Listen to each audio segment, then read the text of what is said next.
just is like, this is the man who was Brocklehurst. And I was like, duh, broccoli was real. Right? Lillian's ready to go strangle his ghost.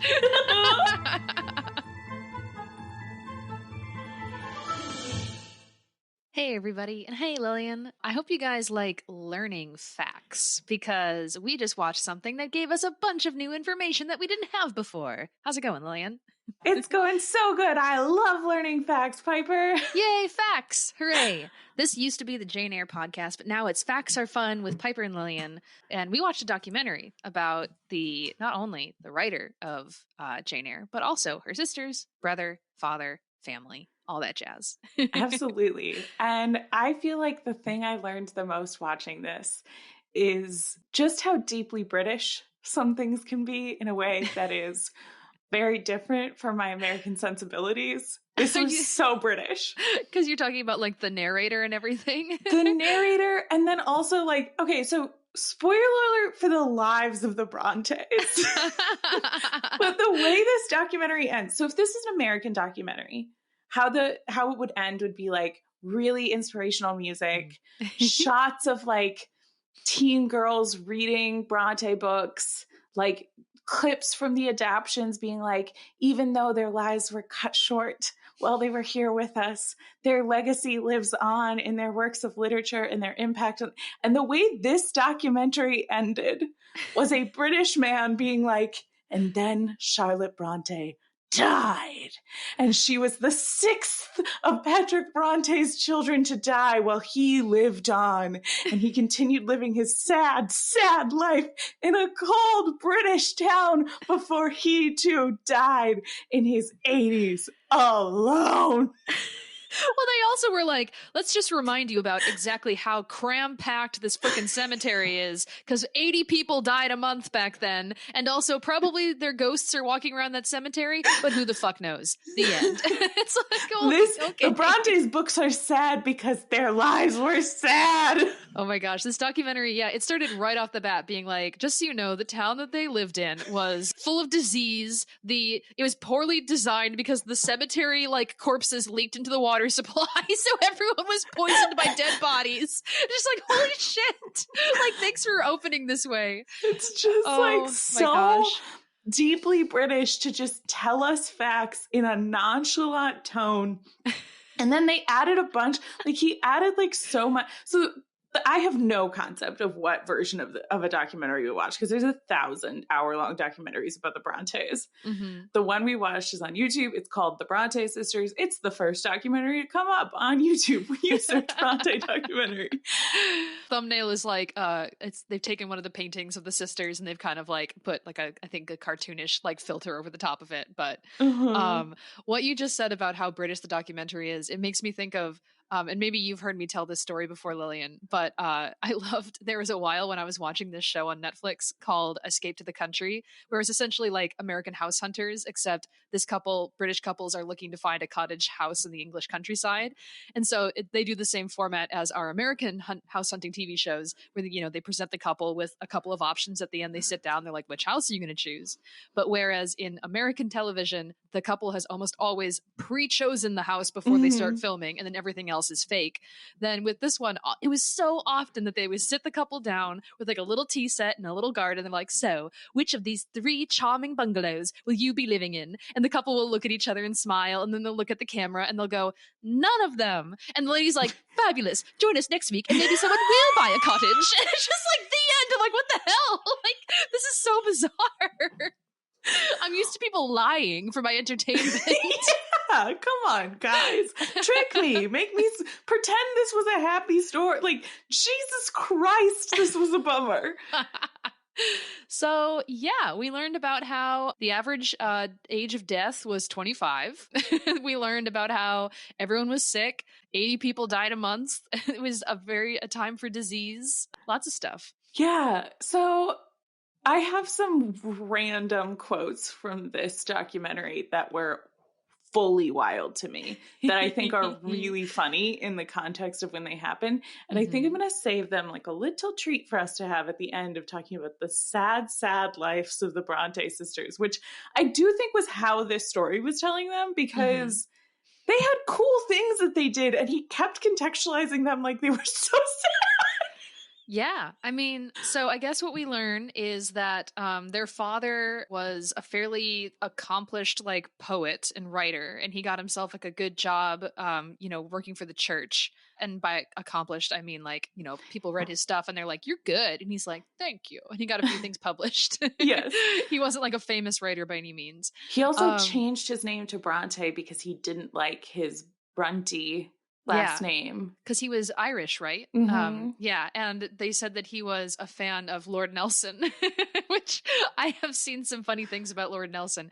But yeah, so he like took on, inspired by Lord Nelson, he chose Bronte because I think they said in the documentary that Lord Nelson was like the Earl of Bronte. I don't know. He had some kind of title or something someone like that had something to do with Bronte, and it's like not like this is one of 1,000 facts that they just like slip in with no context. Like this was not. I think we should find a better Bronte documentary. We don't need to watch it right away, but this was not a good one. And I genuinely tried to find a good one, and I think I did a mistake, similar to the musical episodes. Oh my goodness. Where like I started watching this and I was like, oh, this was not the one I thought it was. And then I was like, but I already told Piper to watch it. It's too late. This totally felt to me like the kind of documentary that gets put on like an elementary school when you have a substitute teacher. Mm-hmm. And it like doesn't necessarily have to do with your curriculum, but it's just like whatever VHS she pulled from the shelf at the library. And she's like, let's just throw this on. It's probably educational. And it's just pretty boring. And like most of it was like just kind of, it looked like someone took their camcorder to these places and the Brontes' lives and like just kind of filmed. Because so often you can see somebody's like shoulder is in like the foreground, like they were on a tour with a bunch of people. Incredible. And they just filmed around the other people. So well, and this feels like the kind of thing that would have been put on in middle school, and you and I would have been separated about 10 minutes into class because we were sitting in the back just laughing at how friggin' ridiculous this program is.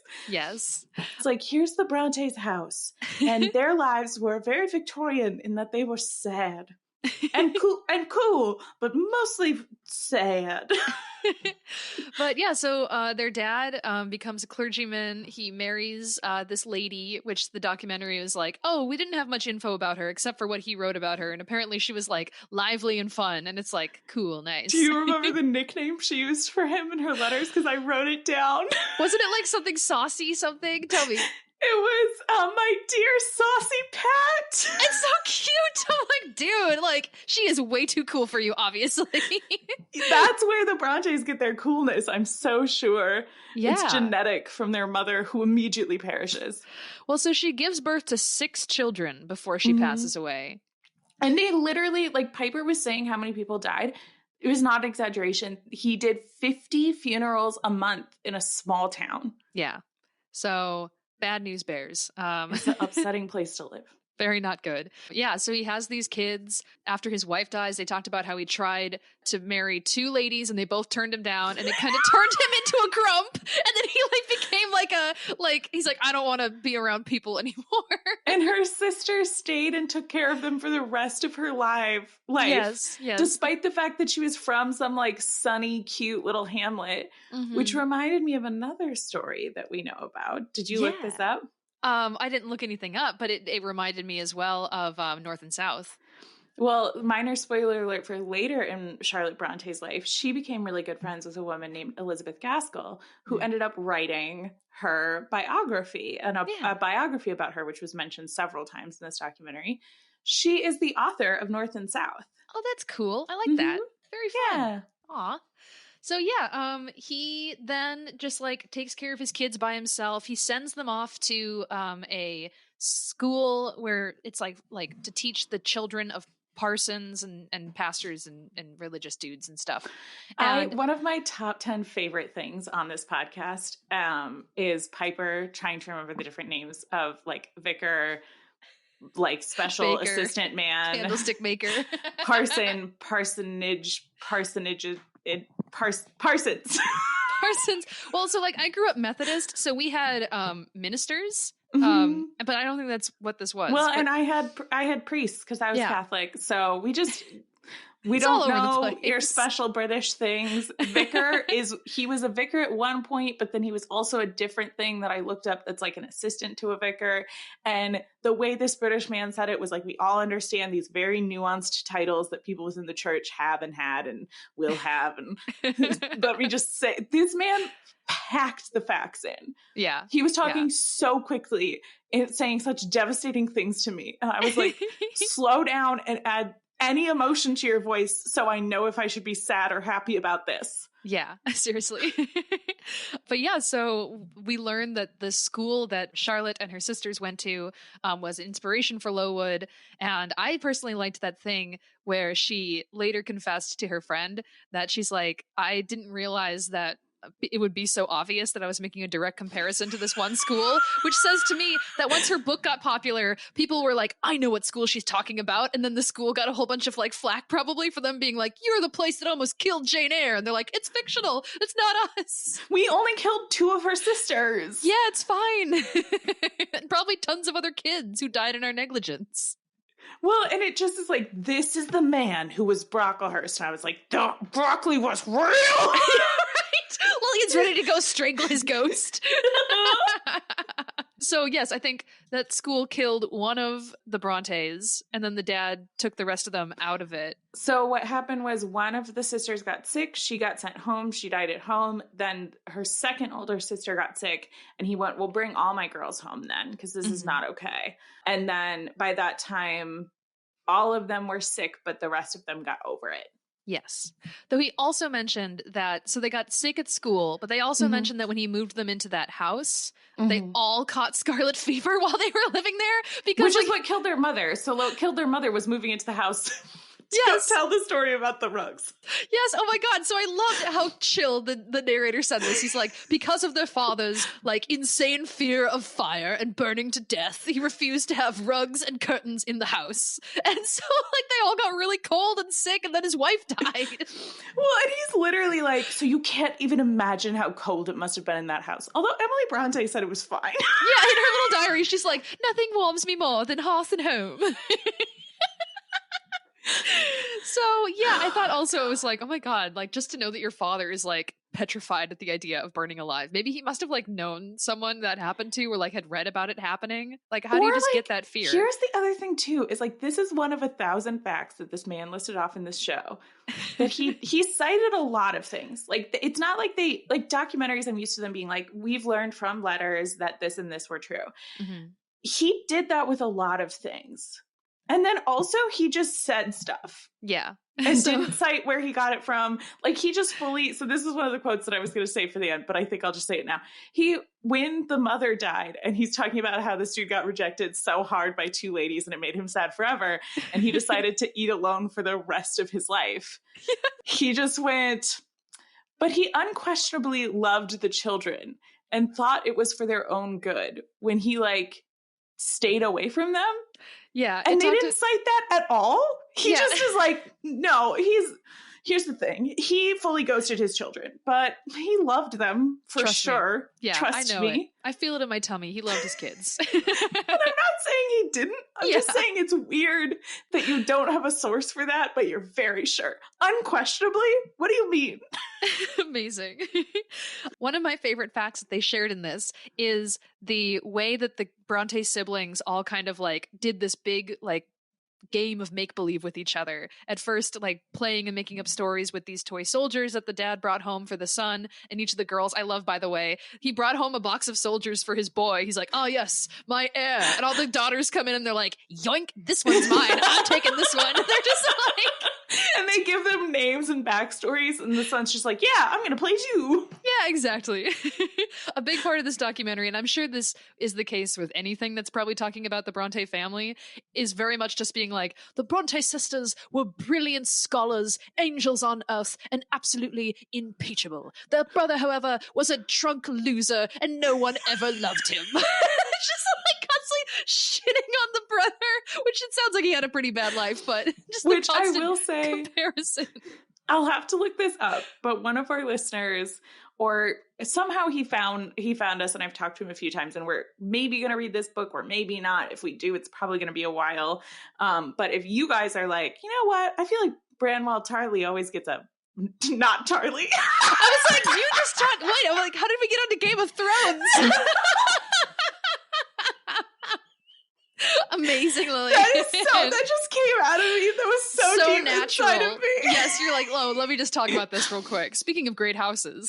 Branwell Bronte. If you feel Branwell Bronte just gets a bad rap and you're like, I wish I knew more things about him, somebody should write a like fictionalized, based off of the truth story about his life. That's like the story of everything that this dude did, where he can get some redemption, is roughly the vibe I get from it. I did a bad job of describing your book, Star, and I'm really sorry about it. Anyway, we'll put that on our social and in the episode description if you want more on the Brontes.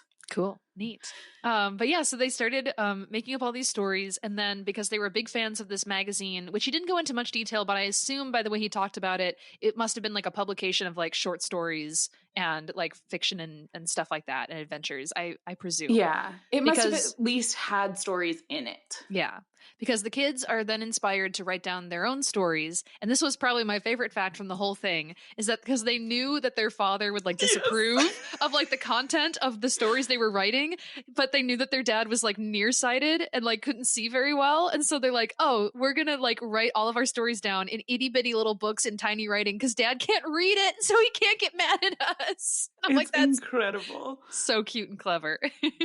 Yeah, what happened next, Lillian, in the lives of the Brontes? You take over this narrative. Well, at about age 50, so they just stayed, like they were like 8 and 6. I think her older sister, I think Emily was 6 and Charlotte was like 7 or 8 when they went off to this other school. And then they got brought back, and there's now just these 4 kids. They're writing these stories. They're doing all this stuff. At about 15, Charlotte is the first to get sent off to school again. I think her brother did something, but it wasn't super clear to me. So at about 15, she goes off to school. She makes some friends. It's a much like better place, it sounds, than Fake Lowood. And it's where she gets like a real education. And they talked about how that has an influence on her valuing education kind of going forward.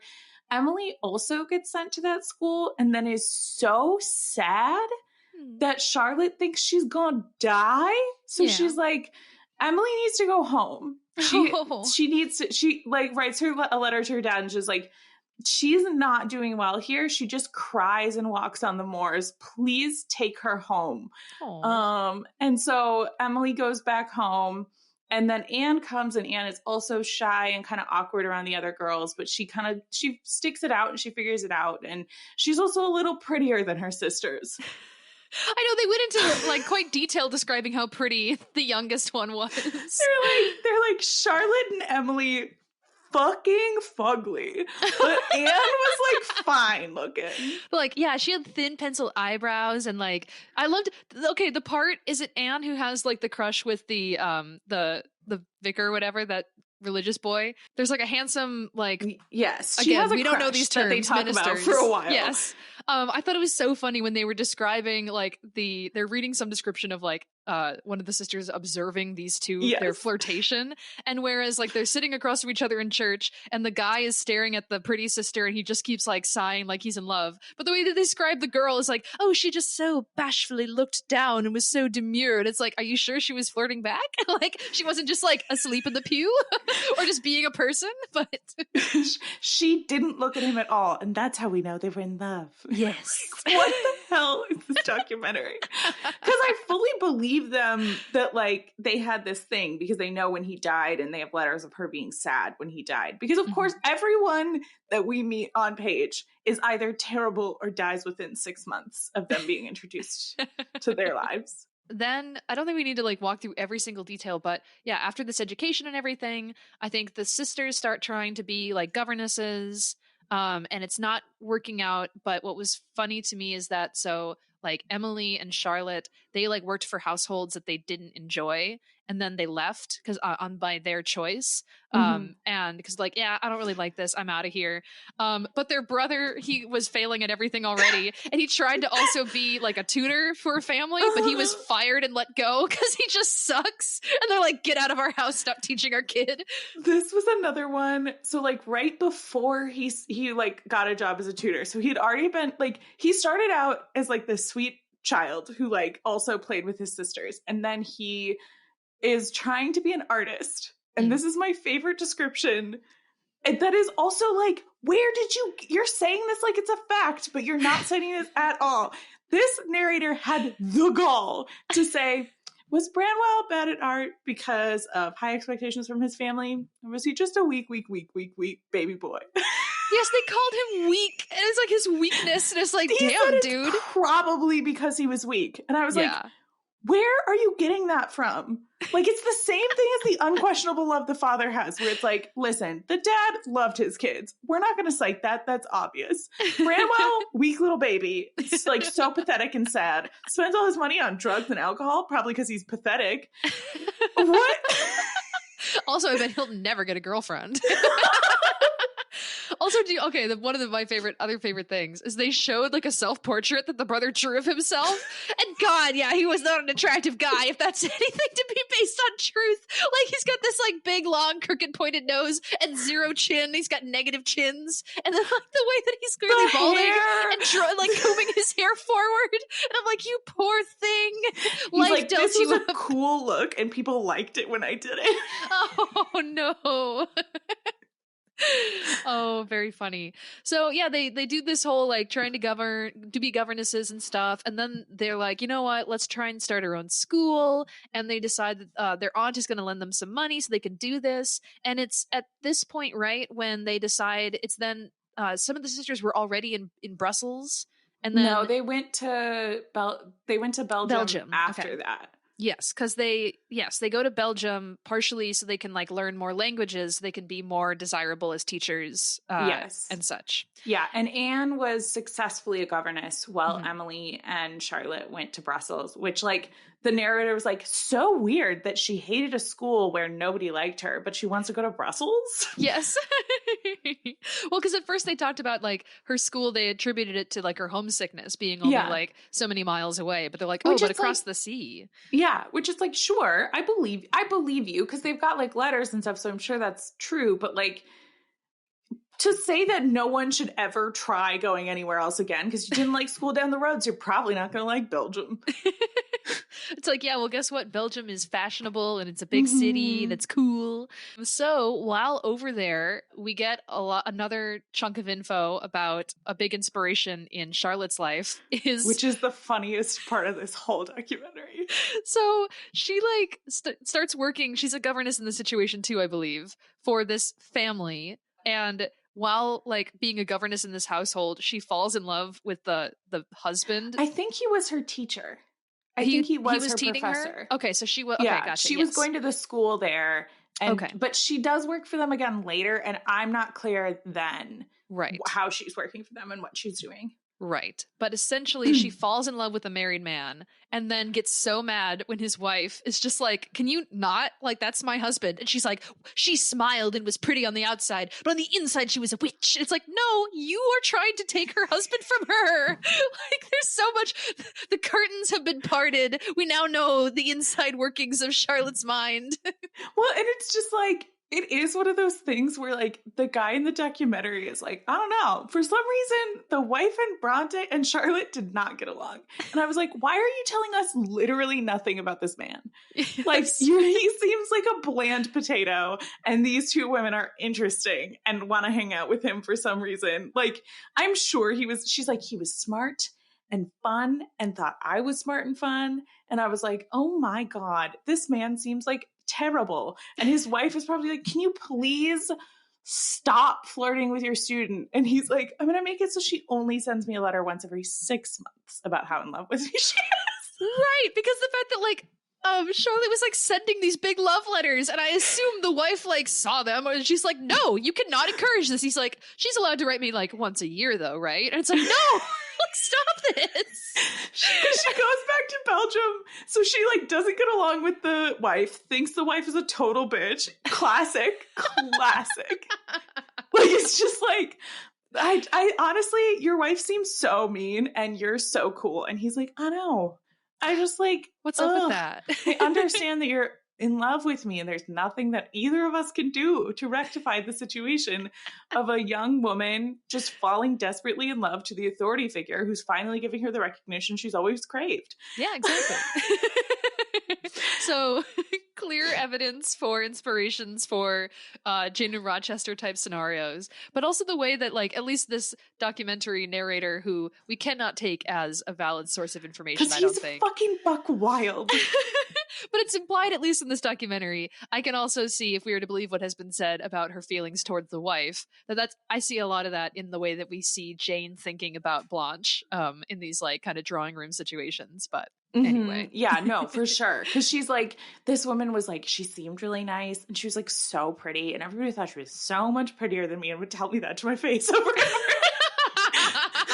They're like, oh yeah, it's you, the ugly student who always hovers around writing love notes to the husband of the house. And like, just for a second, put yourself in the position of this man. You're a professor. You have the ego of 1,000 suns, because obviously you do. You meet this young woman who's super smart.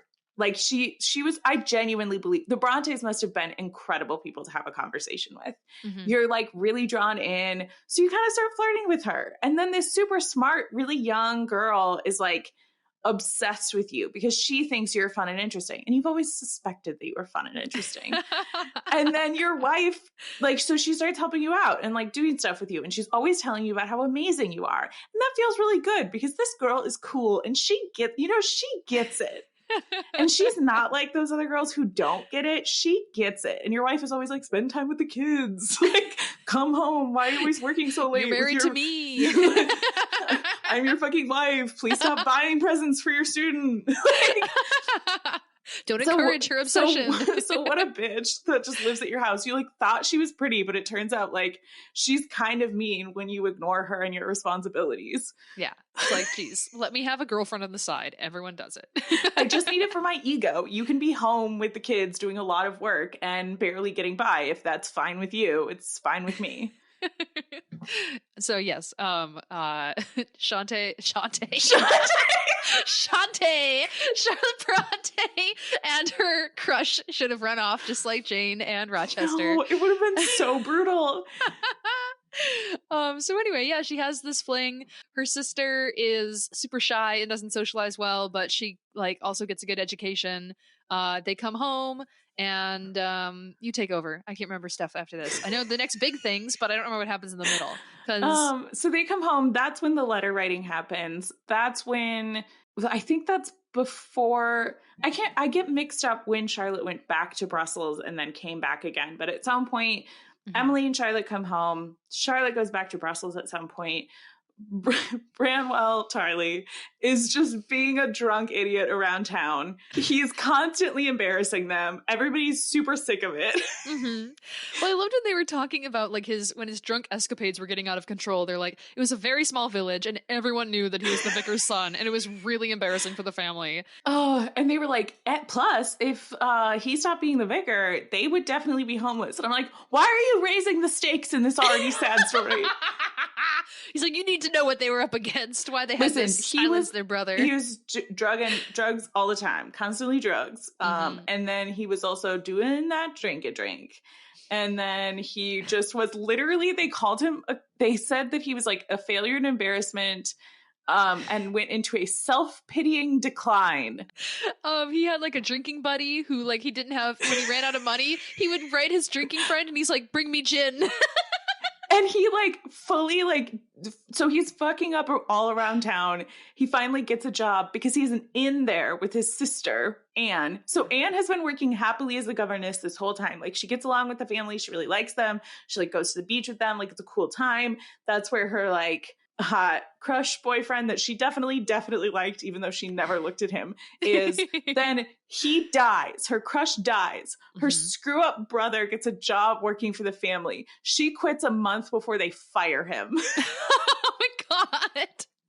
That would be so embarrassing if you like tried to help out your family member and then they like ruin everything for you. That's why you don't. This is what, let's talk about enablement. Yes. Oh my God. Does brother die before they start publishing? I think, hold on. Because this is around the time that Charlotte goes back to Brussels, where she is she hates the wife of her beloved. Then she goes home, writes more letters. The wife gets mad, tells him to stop, and then she writes a shitty poem about the wife. Yeah. She writes it about him. But the narrator makes it sound like Charlotte thought the wife was the villain. And I'm like, no, this is Charlotte finally realizing that the professor was kind of an ass and that she thought she liked him so she started making up fictional characters about who he should have been. Right. My God, did you miss the fucking point? Because the family, they run on hard times, and they decide, because Charlotte goes through her sister's belongings and finds her poems, and she's like, these are good, we should publish. And I love how he's like, her sister was super mad at her for like invading her privacy, and after finally forgiving her, she's like, yeah, okay, let's publish these. But they decide, like, I can just fully see this sisterly moment of like three sisters, one sister being like, oh my God, you have so many poems, Dad published poems, we should publish these. And Emily's like, fuck you, you publish your poems. Yeah. And like, you have so many poems. And then Anne's there is like, let's just all put some of our poems together and we'll publish all of them. Exactly. Yeah. Someone has to be the peacekeeper. So yeah, they all, they kind of like, it seems they put all their poems together into like one publication. And they choose these, I can never think of this word, like their fake author names. They're nom de plumes. Choose their nom de plumes, which they all use the last name Bell. That's where we get the courier bell and all that jazz. It's Curbell, not courier. Curbell or whatever. I got courier is like a person who brings packages places. Well, I didn't take any notes. I'm just going off what I remember. I was like, you're looking at the right words written down on a piece of paper, and I'm pulling these straight from my noggin. Yeah, because I didn't take notes on this one. Because it was a buckwild documentary, and why would someone do that to themselves? Oh my goodness. So yeah, their first attempt to publish their poems, it like doesn't do very well. I think he sold. Do you think it does? How would you describe that? If you had set up a documentary where three women that we know become famous authors and their works survive forever, and you set up that they're finally going to publish works, would you maybe say they published a bunch of poems and then give you a beat of potential happiness and then go, it was a complete failure? I think they're trying to build the suspense for you, Lily. It's so brutal. We're like 40 minutes into this documentary at this point, by the way, and all we've heard is these kids get knocked down again and again and again. But Branwell's weak, and that's why he's always drinking. They're like, even though like only 2 people bought the book, like they got good feedback, so they keep writing. And then they each like kind of take on like a story challenge. This is where Charlotte Bronte first writes the professor, tries to get it to a publisher. Nobody bites. So she kind of sets it aside and then starts writing Jane Eyre. Yeah, which the other 2 books that they sent all 3 of them to publishers at the same time was Wuthering Heights and Agnes Grey. So Anne wrote Agnes Grey. Obviously, Emily wrote Wuthering Heights. And they all got sent out to publishers, and there was only interest in the first 2. There was no interest in the professor. Right. Which I haven't read Wuthering Heights, and I haven't really seen Wuthering Heights. I've caught like a couple of clips. I am very curious to check out this story because like, yeah, I know how famous it is, and the fact that it was her like very first ever like novel that she wrote, and it's like still like top of the charts in classic lit. I'm like, that's crazy. That's really cool. And they did talk about that a lot. So right after that, she publishes Jane Eyre, which we're going to come back to, but I want a note on that. They mentioned later in the documentary that it did not get good feedback. So like Agnes Grey got like sort of dismissed. Wuthering Heights got like, are you fucking kidding me? Responses of like, this is wild in a bad way. Like, we don't like this. I'm sure you caught this too, but one thing that I thought was so awesome is that they're like, well, the male English society was appalled that there's like a scene in the book where like she refuses her husband like in her bedroom, and they're like, oh, like that is our right. I think that was a later book that Anne wrote. Okay. And like it was to the point, people were so mad about it. It was to the point where Charlotte was like, that's not who my sister is. And it's like, what the fuck are you talking about? Like, yeah. Oh. No, it sounded pretty cool, that one scene that he read. Like, he read a chunk. So I did not. I skipped over the Wuthering Heights summary because I do not know the plot of this. And I've been I think we've talked about doing it for a what is it called? A palate cleanser? Thank you. You're welcome. No, but I can see, because like this isn't like a spoiler or anything. He was like reading one tiny passage from it that involves at some point, I don't know if it was like a ghost or a person, but something like reaches through and grabs this main guy's like arm or wrist or something. And there's like broken glass on this window pane. And he's so desperate to be free that he like wrenches his arm down so that the other person's arm is getting dragged back and forth across this like jagged surface, and like blood is coming out and pooling across the table or whatever. And I was like, yeah, I could totally see why you'd read that and then look at your like cute little sister who was afraid to go to school, and you're like, damn girl, like where'd you get this idea from? Oh God, it's just funny. It's a funny. I think we're conflating a few of these different stories that the sisters wrote. We're Jane Eyre ladies, so we're sorry about it. Yeah. We also were given a like somewhat poorly constructed like hour-long documentary. I did this to you again. It's fun. We learned some things. Who knows if it's true? Yeah, and to be fair, all British narrators have the same exact voice that they're doing because they're all doing impressions of each other. So I watched the trailer for this one that was going to cost us money that was like well reviewed, and I was like, that is the same man. There is 100% chance that's the same man. It wasn't. There's no way this was the one people recommended. So then they published those two books. Then Charlotte gets a letter of rejection from the professor, but she goes, this is actually like the person who like wrote the letter of rejection was like, here's some good things about it. I'm just not going to publish this though.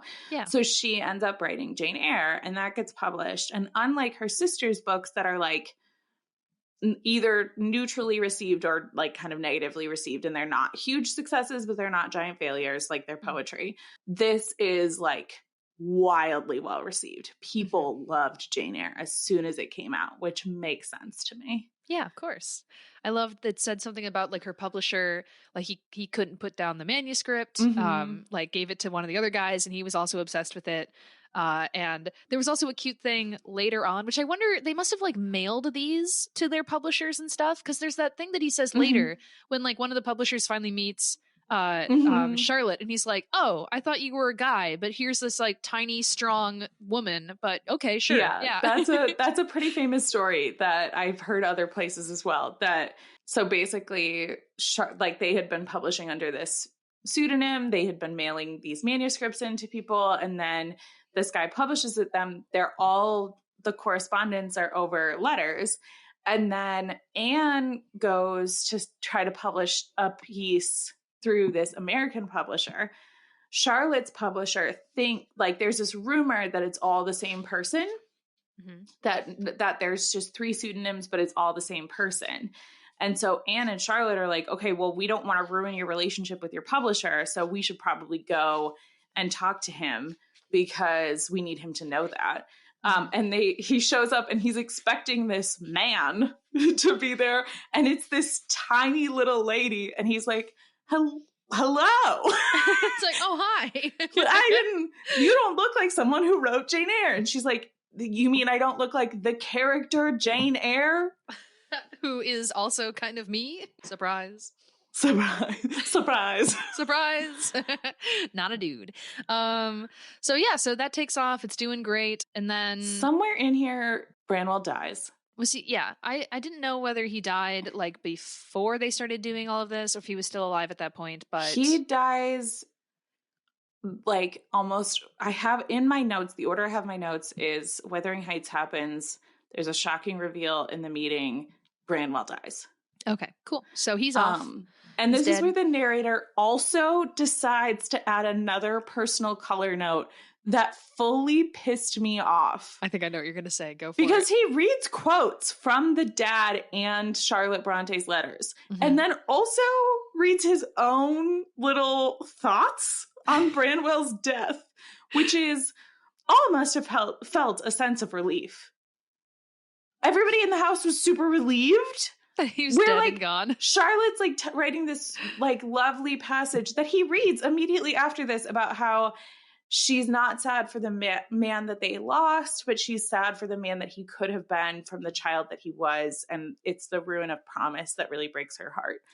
Okay, because I thought that the way at least it was read, and maybe it was still just kind of vibing off of like what the narrator had just said, but it almost came across to me as if Charlotte was saying, she's like, I don't really care that my brother's dead. I'm just sad that he didn't like be as cool as we were. And it's just like, that seems kind of vicious. Like, you should be sad that your brother's dead. That's exactly what I'm saying. Like, the way the narrator sets up so much of this is like, they are in the same way that all documentaries are telling you a story, right? The story that this man is telling is like, yeah, I mean, Branwell was cool when he was a kid.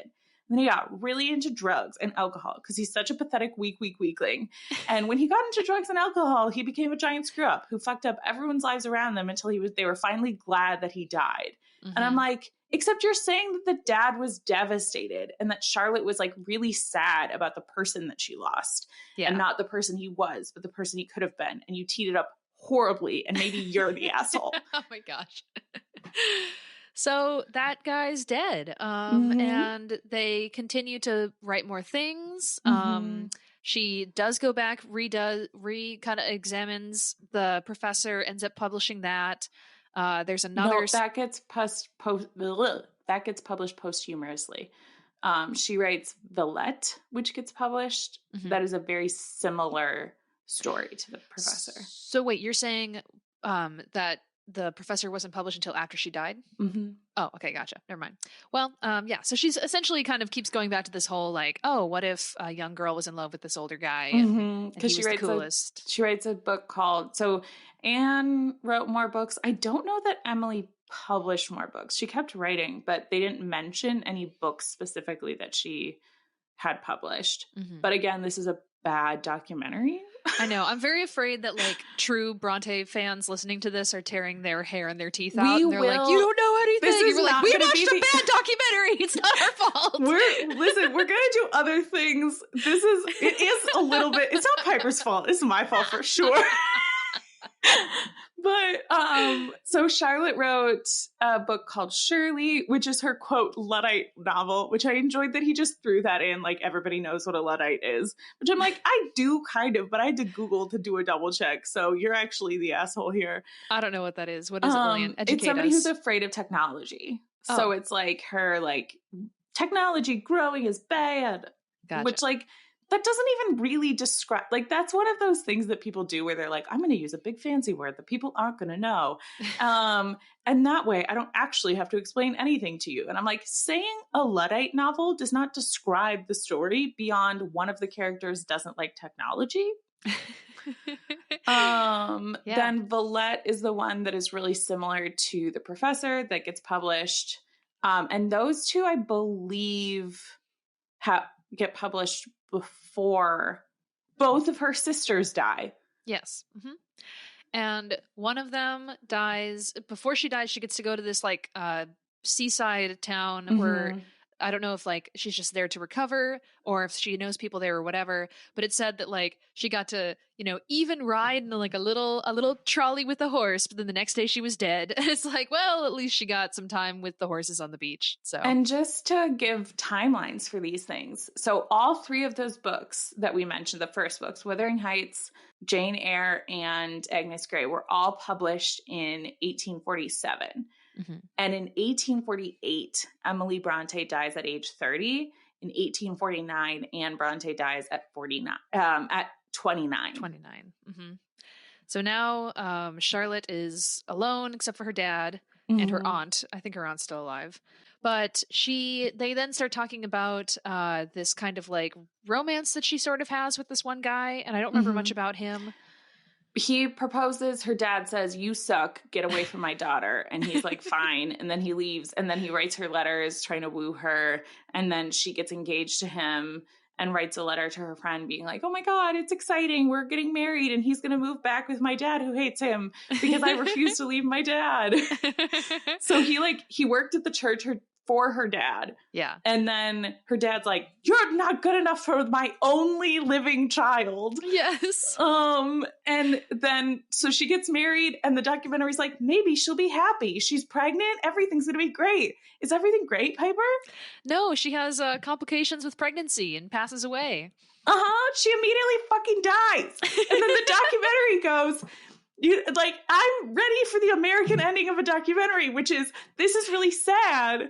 But don't think about the legacy that these women had. Think about the impact that they had such short lives, and they were so incredibly smart and impressive and interesting, and they didn't have a happy ending or a happy, like, any of these other things that we think of that women need to be happy, but they wrote and they created something gorgeous that lives on long after them. And instead and then her dad kept living for a few more years, well, sad and alone. Yeah, until he was like 80. He got to his 80s or something. Yeah, he lived. So she died in 54 and he died in 61 at 81.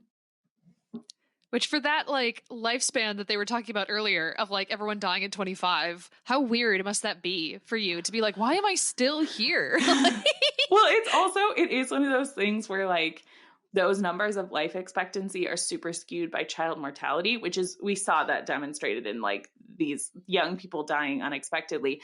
And also, like, they talked about a lot of the conditions were based off the fact that, like, this was people who grew up here had really weak lungs because of the shitty air conditions, right? Yeah, the conditions, air quality. The conditions of the air quality. They had really bad air conditioners. Terrible. That's why that one girl is, like, anti-technology, because the air conditioners killed everyone.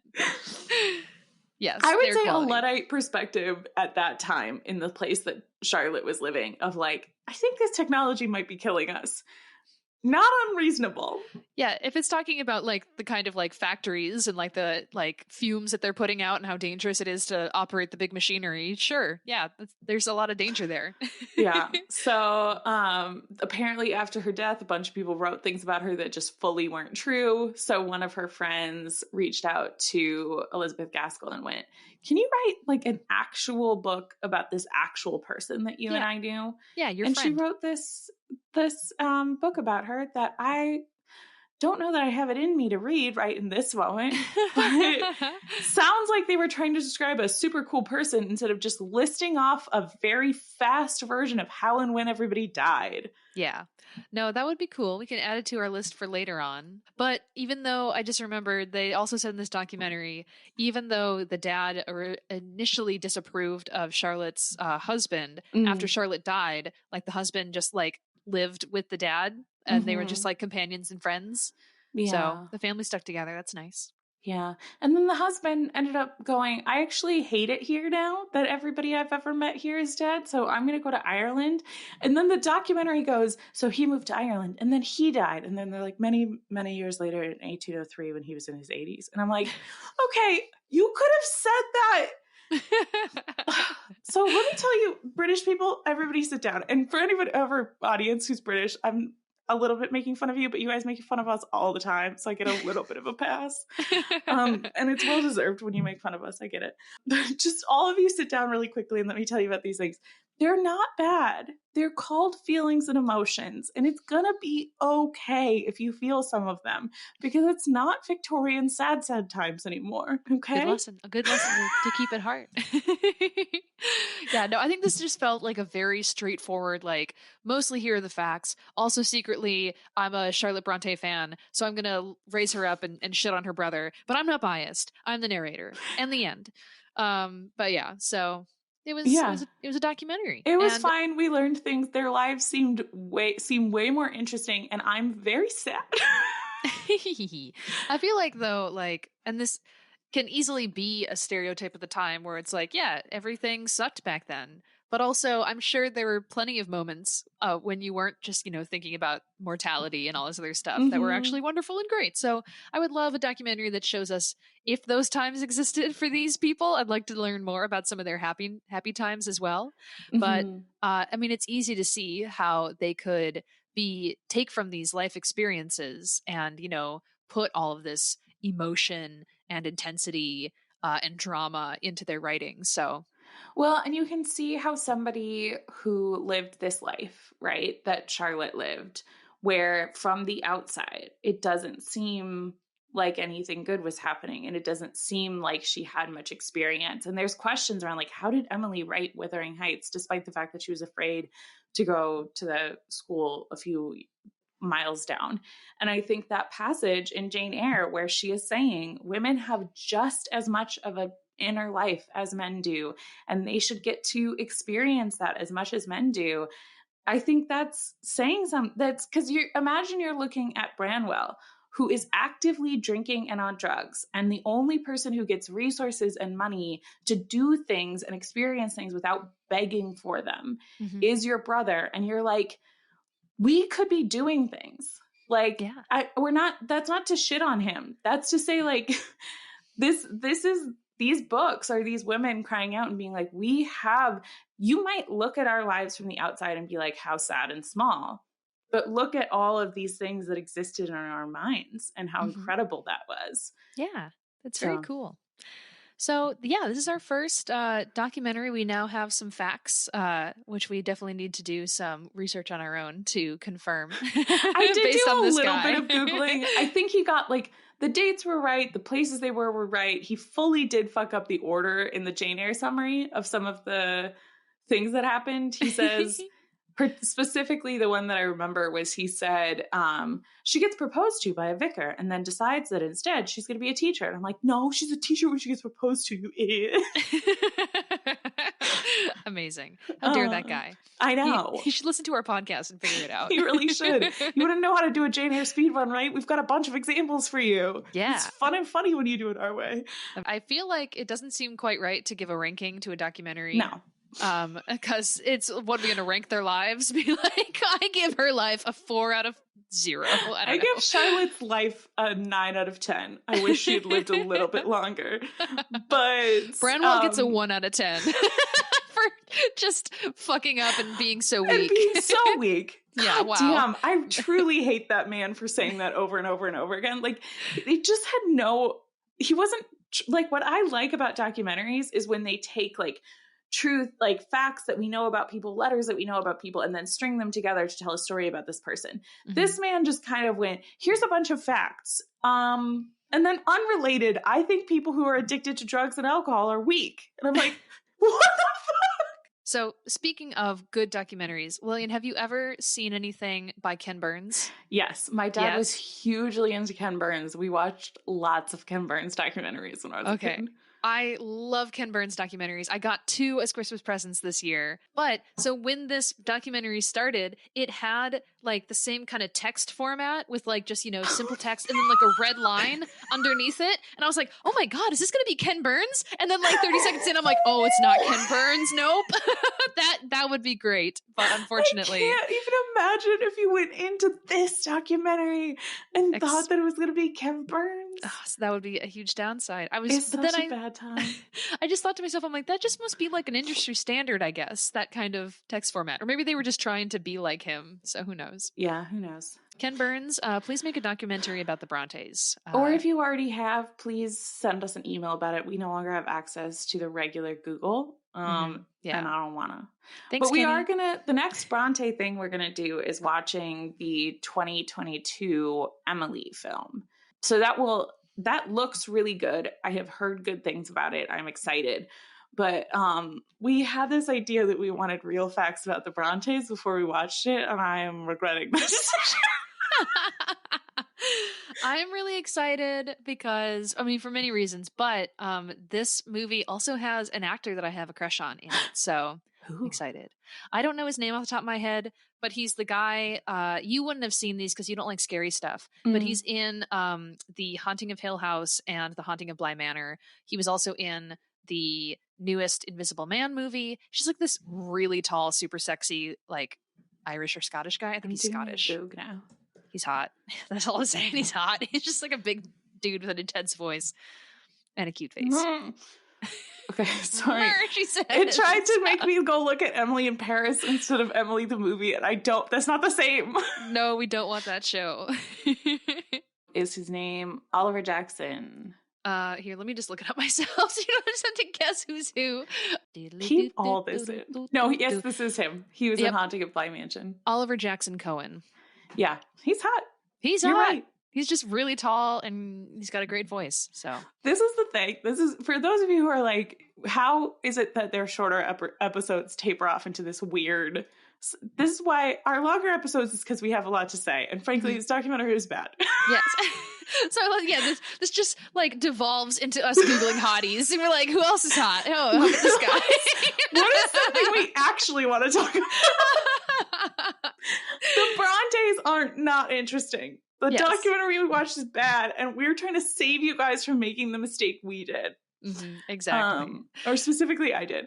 Oh, I was going to spiral into some social plugs. Yes, and please. say, if you guys have either a Bronte family fun fact that you want to share, or another actor that you just think is hot that you think we should be aware of. We're equally interested in both things. Yes. Please, you can reach out to us. We are on social at AirBuds. DM us all of your favorite dudes and ladies and or fun facts about writers. But you can also send us emails about those things at we are airbuds@gmail.com. And next week we are going to be looking at essentially, so I've been trying to find a full version of this. It doesn't exist, but we had a lovely, lovely listener whose name is not in my notes, but will be in my notes next week. We're going to be talking about the Jane Eyre ballet. So we have a bunch of clips. We're trying to find a way to watch this short film about it. We have lots of information kind of about who was in it. So we're going to be talking about that because it's incredible. It looks incredible. And I would like to do something that's good. I would like to consume Jane Eyre in a way that is enjoyable. And we're at a point where we're watching a lot of things that aren't in English anymore, which doesn't make it bad, but it just means that I don't speak that language. And we're looking at terrible Bronte documentaries, and I want to watch something that is good. So, amazing. We're going to go look at that next week. And if you're sitting around going, I have like $3 or $8 or $15 every single month that I wish I could just light on fire. What could somebody do with that, Piper? That's better than lighting it on fire. Well, you should maybe suppress your inner Bertha and instead embrace your inner Pilot, Miss Temple, and or Jane, because those are the lovely tiers of our Patreon. And we would love to not only keep you from burning that money, but to give you something in return, apart from our love, but some fun content that we've curated just for our patrons. So maybe consider donating if you like the show and you want us to keep going. Thank you. Yeah, thank you. Fully going NPR pledge season. Yes. This program was made possible by listeners like you. Dude, I was such a PBS kid when I was little that whenever they had the fundraising drives and it interrupted my cartoons, I fully believed that if I got my parents out of bed and I'm like, dude, this show is interrupting Arthur and I need to watch Arthur, so I need you to like pledge this money. And they're like, Piper, that's not how it works. We're not going to spend $50 so you can have a mug. Go to bed. And I'm like, no, they're ruining my cartoons. Why were you up in the middle of the night watching PBS while your parents were asleep? I don't know. It's like the weekend and they're sleeping because they're tired. I love that for you. I love the idea of your parents being like, it's one hard week. We're finally going to take a nap. We're going to sit Piper down in front of the TV and we're just going to take a nap. And you're like, guys, I need a mug. It's only $50. PBS says we need these tote bags. How have we been living without them? I've never seen you tote anything around in a good bag before. If you do 100, I get an Arthur plushie. Where's your credit card? You don't even have to give 100. We won't. If you just send us $100 in the mail, we will find you an Arthur plushie. I have one. I can send you mine. I will willingly part with my Arthur plushie. We're going to auction the Arthur plushie off. It's worth way more than $100 now. Amazing. If you thought this was good and better than the other documentary, please give us 5 stars on the internet. Yes, thank you very much. We're going to stop holding you hostage now. We love you. Thank you for listening. Happy Jane Eyre reading, watching, and documentary consuming. Bye! Bye!